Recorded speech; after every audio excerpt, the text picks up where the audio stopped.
This video is proudly sponsored by Gamersgate. Download games anytime, anywhere. Visit Gamersgate.com.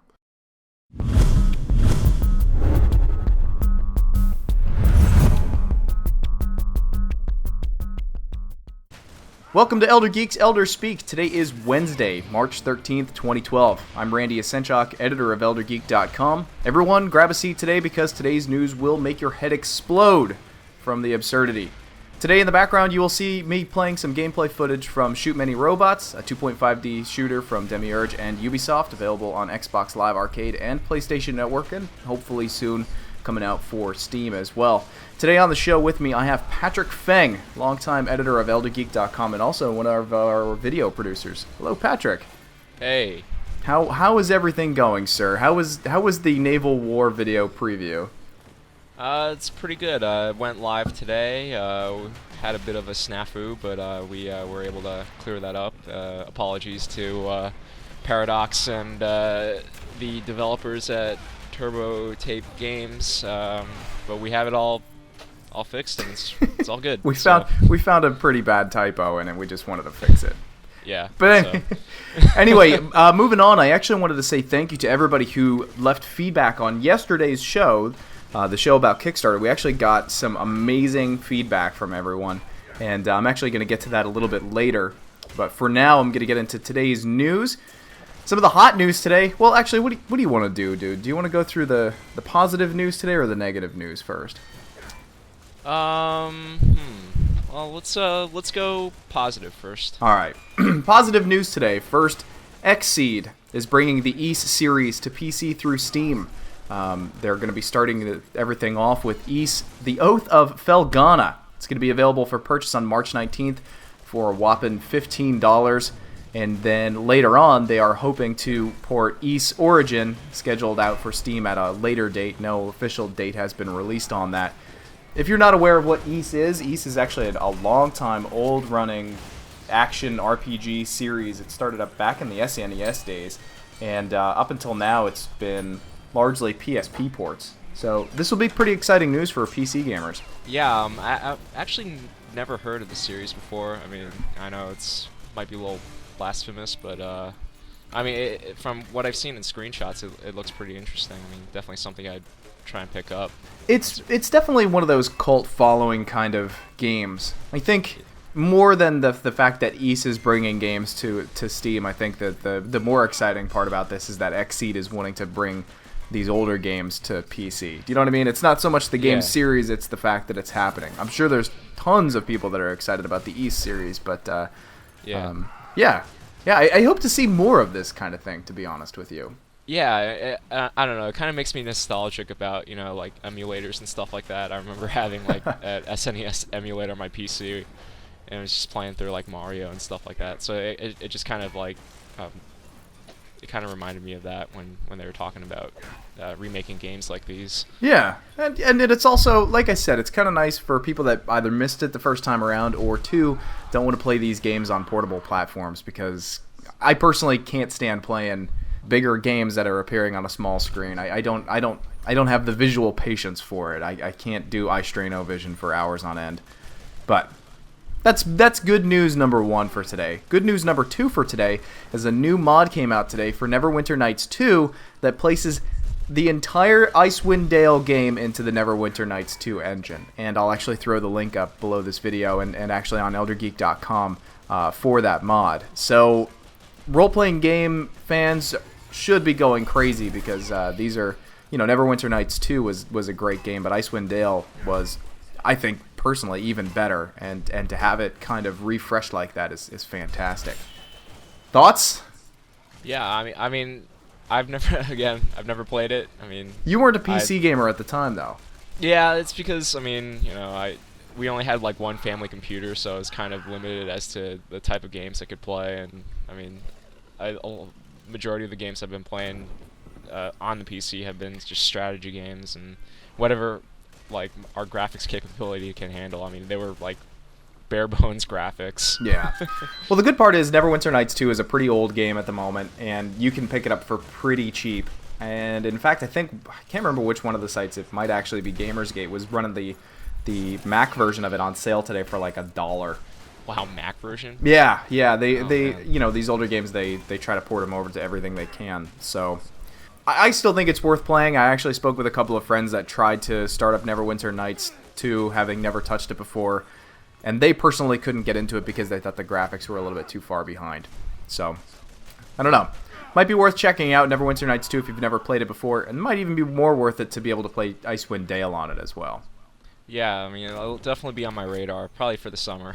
Yeah, this one will be a nice summer gaming lull kind of game. Or actually, we're about to enter the spring gaming lull. There aren't too many huge games over the next couple of weeks that are really whetting my appetite. The Silent Hill and basically Resident Evil are the only ones that are kind of interesting me at the moment.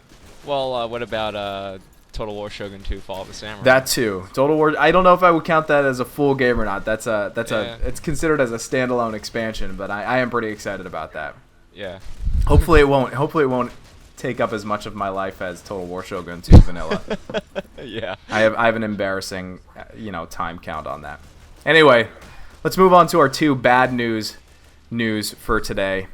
Capcom has come forward and basically said that they didn't have time to add on local co-op in Xbox 360 version of Street Fighter Cross Tekken. The actual quote from Capcom from Tamayoki Ayano, Capcom's assistant producer, and I'm going to read this word for word. Unfortunately, due to time and resource issues, we weren't able to get that feature into the Xbox 360 version, and we apologize to those players who were looking forward to it. Throughout the development process, there are times when new features are added, and we added a lot of them. And there are also times when we have made tough decisions regarding things to cut. This was one of those times. The mode is supported in the PlayStation 3 version, however, since we tackled that earlier and found the architecture on their system to be more conducive to implementing it. This is the most content we've ever packaged into a Street Fighter game, so we hope that there are plenty of other modes and features to keep everyone busy for a long time. On a personal note, that might be the biggest load of manure I've ever heard in video game news. A fighting game that doesn't have local, co-op support? Come on. Yeah, I mean, it's a basic that, I mean, is kind of expected for every fighting game that comes out, and it's frankly, I'm surprised. I mean, I'm not a fighting game fan per se, but I mean, I've played Tekken, and it's just a basic that should be there, like a core code that you must put in or something. I think that gamers are even more outraged by the fact that the disc itself is already loaded with tons of DLC that's already on the disc that they have to pay for to unlock, but something as simple as the local co-op isn't there. And then there's a lot of people who are saying, well, the same teams that develop the co-op are the same teams that develop the DLC. Well, then how about we just reallocate some of those people? We don't hire so many people to work on the DLC, and we hire people to work on the standard fighting game mechanics like local co-op. Right, yeah. I think that's outrageous. I really do.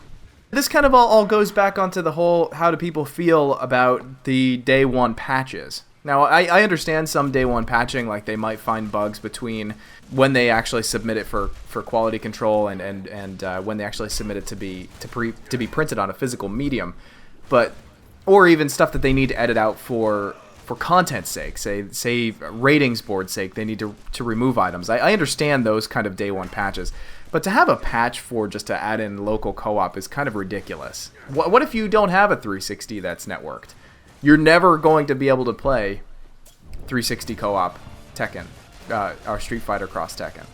Yeah, I mean that's I don't know. Like you'd be basically hemorrhaging money for a half finished game essentially. I mean it's not as attractive as it used to be, I guess. Yeah. So I guess 360 owners beware.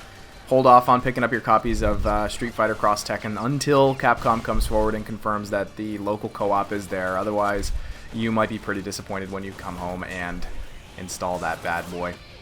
One more bit of sad news actually today is according to GameBanshee.com, they have indicated that between 20 and 30 developers over at Obsidian Entertainment have been laid off, and apparently it was for Project North Carolina.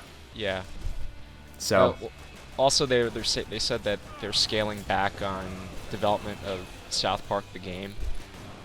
that was actually getting quite a bit of anticipation. People were looking at preview shots of that and reading about that, and they were kind of excited about the concept of that.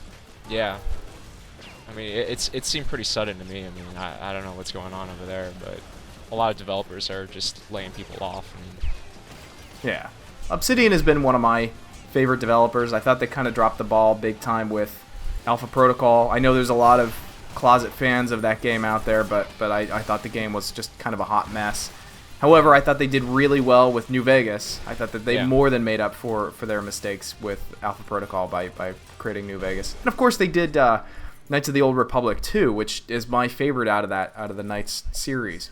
Oh yeah. So it's kind of sad to see Obsidian get cut back. It is. I mean, but hopefully that talent will be reallocated somewhere else, you know. Right. Maybe they'll create something new, and I don't know, that'll blow our minds away or something. Hopefully. Yeah. Poor Obsidian. But our hats off to those between 20 and 30 developers. We wish you guys nothing but the best, and if you happen to be hearing this, best of luck to you. Moving back a little bit here to user feedback. Like I said, I was very impressed with what everybody had said yesterday. The question that I actually put up for everyone yesterday was, because there was all that Kickstarter news, was, with bigger name developers moving to Kickstarter and approaching the gaming way indie devs have been doing for years, are these Kickstarters an overall positive or negative thing for gaming? And everybody was very adamant about it. There was quite a few really good responses, so I'm going to be pulling some responses from eldergeek.com, from Facebook, and then also from YouTube as well. And here they go in no real particular order. Ruler of Wax24 writes, developers making the game how they want to make it is a great thing, as long as they actually make a worthwhile product.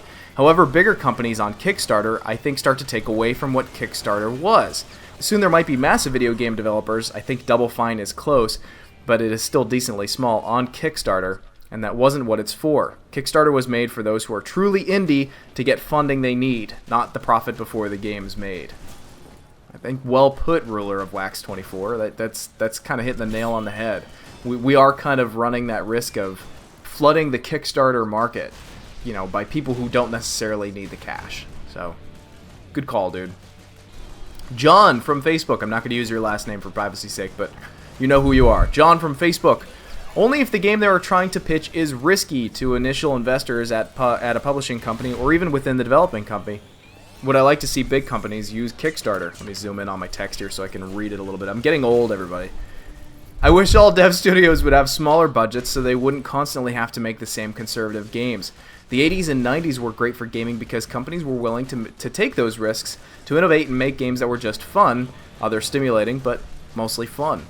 Yep, I think you also make a good point. I think a lot of these big companies are throwing huge amounts of money into development of just very, very safe games, but that's kind of the rule of business. I'm not defending them. I am just saying their excuse. It's easier for them and it is safer for them to throw a lot of money at a project if they're going to be guaranteed a larger return on that project. Yeah, maybe the popular series stuff like all the Modern Warfares. Yeah, exactly.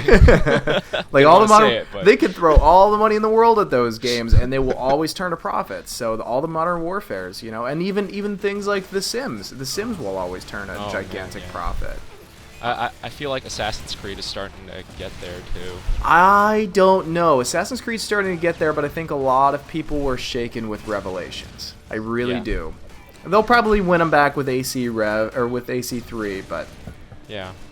But you're right though. They are getting close. Yeah.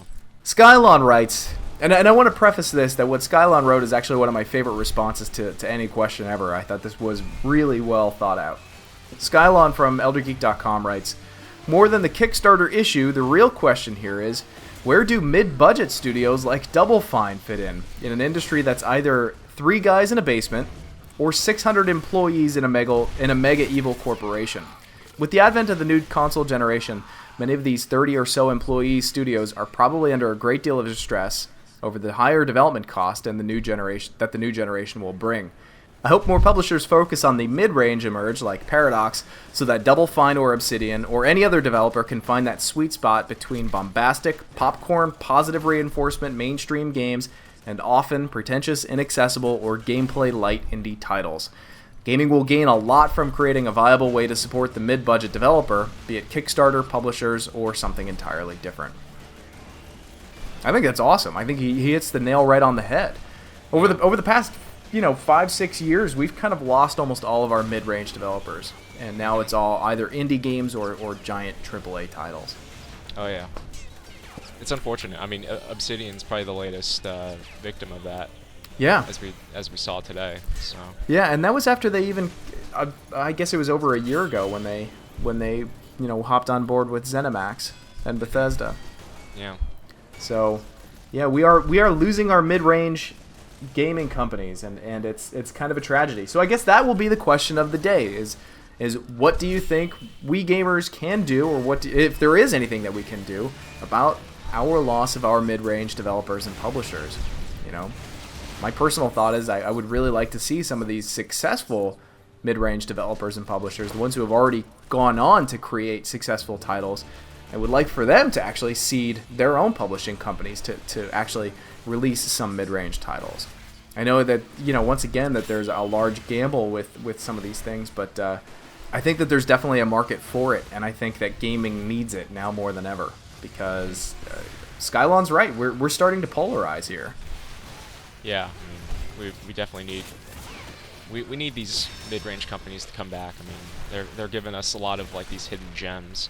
I mean, Paradox is. I mean, we're really familiar with Paradox, and I mean, look at like Mountain Blade and stuff like that. I mean, it's that type of creativity that we need to see and continue to encourage and stuff. Yeah, I think you hit the nail right on the head. Mountain Blade is like the perfect example of that mid-range game. That it's not mega glorious AAA, tons of money thrown at it, but it's one of the most fun games of the past 5-10 years.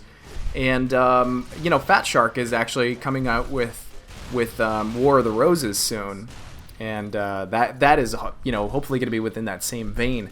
So yeah. I'm excited for them and what they're actually coming out with, that and Crater.